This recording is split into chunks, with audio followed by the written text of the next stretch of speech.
Lakkireddy Bala Reddy college of engineering ఈ college గురించి ఈరోజు ఫుల్గా డీటెయిల్గా మాట్లాడుకుందాం. ఎవరైతే మన ఛానల్ ఫస్ట్గా చూస్తున్నారో వాళ్ళందరికీ నా రిక్వెస్ట్ ఏంటి అంటే సబ్స్క్రైబ్ చేసుకొని కొద్దిగా సపోర్ట్ అయితే ఇవ్వండి.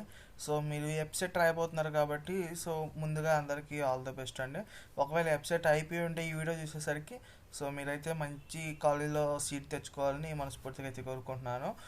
ఫస్ట్ ఆఫ్ ఆల్ ఈ వీడియోలో లక్కిరెడ్డి బాలరెడ్డి కాలేజ్ ఆఫ్ ఇంజనీరింగ్కి సంబంధించిన డిపార్ట్మెంట్స్ అయితే మీకు చూపిస్తాను, ఏ డిపార్ట్మెంట్స్ ఉన్నాయనేది. మనకి చూడొచ్చు, ఏరోస్పేస్ ఇంజనీరింగ్ అయితే ఉంటుంది, అలాగే ఆర్టిఫిషియల్ ఇంటెలిజెన్స్ డేటా సైన్స్ ఉంటుంది. నవ్ డేస్ ఆర్టిఫిషియల్ ఇంటెలిజెన్స్ అనేటివి బూమింగ్ అనమాట, ఇంకేం చెప్పలేము. నవ్ డేస్లో కాదు, ఫ్యూచర్లో కూడా ఏఐ మీద ఫుల్ కోర్సెస్ అయితే నేర్చుకోండి మీరు. ఎందుకంటే ఎందుకు చెప్తున్నానంటే ఇప్పుడు మొత్తం ఏఐ అయిపోయింది, ఓకేనా. ఇప్పుడు మీకు ఎగ్జాంపుల్కి ఒక నార్మల్ పిక్ ఎడిట్ చేయాలంటే గంటలు పట్టే ఫోటోషాప్ వాళ్ళకి జస్ట్ ఏఐలో మనం కంటెంట్ ఇస్తే చాలు ఆటోమేటిక్గా జనరేట్ చేసి ఇచ్చేస్తుంది, బ్యూటిఫుల్గా ఇచ్చేస్తుంది నిజంగా. కాబట్టి ఏఐ అనేది ఫ్యూచర్లో చాలా వాల్యూ ఉంటుంది. కాబట్టి ఏఐ మీద మంచి గ్రిప్ అయితే తెచ్చుకోండి. ఏఐ కోర్సెస్ అనేటివి నేర్చుకోండి. కాబట్టి మీకు మంచి శాలరీస్ అయితే వస్తాయి ఏఐ మీద మంచి ఫోకస్ చేసినట్టయితే. అలాగే మనకి ఇక్కడ సివిల్ ఇంజనీరింగ్ ఉంటుంది. సివిల్ ఇంజనీరింగ్ ఈ కాలంలో ఎవడు అంతగా చేయట్లేదు అనుకోండి. మ్యాక్సిమం ఎంసెట్ రాసేది, ఎఫ్సెట్ రాసేది అంతా మ్యాక్సిమం కంప్యూటర్ సైన్స్ స్టూడెంట్ అవ్వడానికే చూస్తూ ఉంటారు, సాఫ్ట్వేర్ సైడ్కి రావడానికి చూస్తూ ఉంటారు. కాబట్టి మనకి సివిల్ ఇంజనీరింగ్తో అంతగా పని లేదని నా ఉద్దేశము. ఇంకా కంప్యూటర్ సైన్స్ ఇంజనీరింగ్, ఇది మీ అందరికీ తెలిసిందే. ఇక్కడ మీరు ఆర్టిఫిషియల్ ఇంటెలిజెన్స్ డేటా సైన్స్ ఉంది కదా, ఇది స్పెషలైజేషన్, ఓకేనా. స్పెషలైజేషన్ అంటే మీకు తెలిసే ఉంటుంది. కంప్యూటర్ సైన్స్ లాగానే బట్ 20-30% మాత్రం డిఫరెన్స్ ఉంటుంది. అది కూడా ఎందుకు అలా పెట్టారనేది నేను చెప్తాను, వినండి.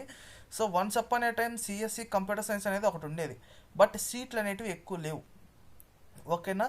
తర్వాత అందరూ ప్రతి ఒక్కరు కంప్యూటర్ సైన్స్ చేయాలి అనుకుంటూ అందరూ వచ్చేయడం వల్ల వాళ్ళు ఏం చేయలేక ఇలా కొన్ని ఆర్టిఫిషియల్ ఇంటెలిజెన్స్ అని, డేటా సైన్స్ అని, ఇలా మనకైతే స్పెషలైజేషన్ కోర్సెస్ అని ఇచ్చేసారనమాట. దీనివల్ల ఏమవుతుంది, మీరు ఇది చేసినా ఒకటి పెద్ద డిఫరెన్స్ ఏమి ఉండదు. సాఫ్ట్వేర్ జాబ్ వస్తుంది, సేమ్ శాలరీస్ ఉంటాయి, ఏం పెద్ద తేడాలంతా ఏం ఉండవు, ఓకేనా. కాబట్టి మీకు ఐటీలో వచ్చినా వెళ్ళండి, ఆర్టిఫిషియల్ ఇంటెలిజెన్స్ స్పెషలైజేషన్స్లో వచ్చినా వెళ్ళండి, నో ప్రాబ్లమ్స్ అనమాట. తర్వాత మనకి ఇక్కడ చెప్పినట్టే చూడొచ్చు, computer science in mission learning ఉంటుంది, ఆర్టిఫిషియల్ ఇంటెలిజెన్స్ స్పెషలైజేషన్. ఇంకా ఎలక్ట్రానిక్స్ ఇంజనీరింగ్ ఒకటి, ఎలక్ట్రానిక్స్ కమ్యూనికేషన్ ఇంజనీరింగ్ ఒకటి, ఇంకా ఈసీఈలో చాలామంది అనుకుంటూ ఉంటారు, నేను ఈసీఈ తీసుకుంటే నాకు 2 సైడ్స్ ఆప్షన్ ఉంటుంది కదా అని చెప్పి. అలాంటి వాళ్ళు కూడా ఉంటారు. ఈసీఈ కూడా బెస్టే. కాబట్టి వెళ్ళాలనుకుంటే వెళ్ళొచ్చు అది కూడా. తర్వాత ఇన్ఫర్మేషన్ టెక్నాలజీ, నేను చెప్పినట్టు ఇది కూడా కంప్యూటర్ సైన్స్ లాంటిదే.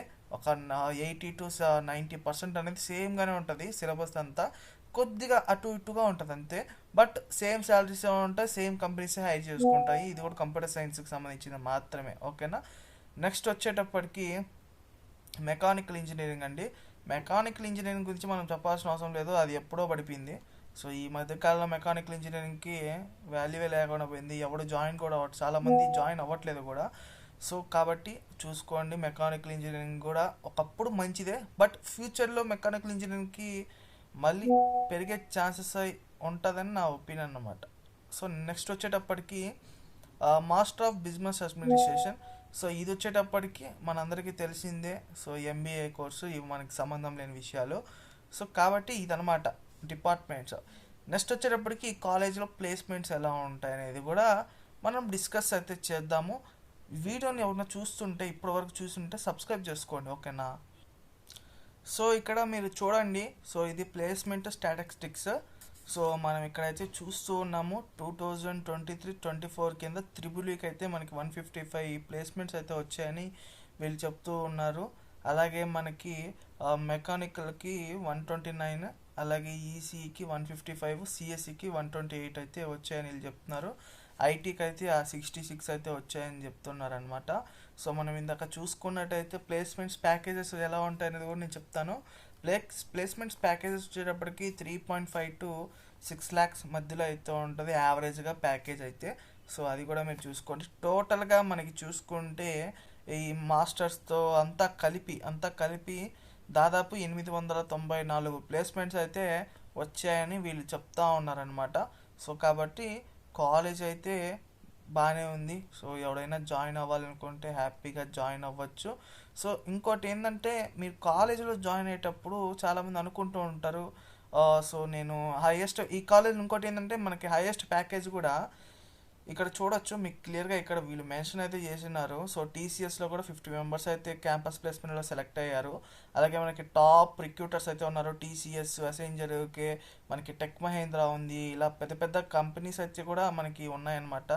సో కాబట్టి ఇది కూడా మీకు బెస్టే అనమాట చెప్పాలి.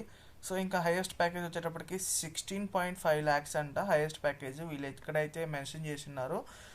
సో కాలేజ్లో జాయిన్ అవ్వాలనుకున్న వాళ్ళందరికీ నేను ఒక్కటే చెప్తున్నా, ఎవరైతే జాయిన్ అవ్వాలి అనుకుంటున్నారో సో మీరు స్కిల్స్ మీద ఫోకస్ చేయండి, కాలేజ్ మీద కాదు, ఓకేనా.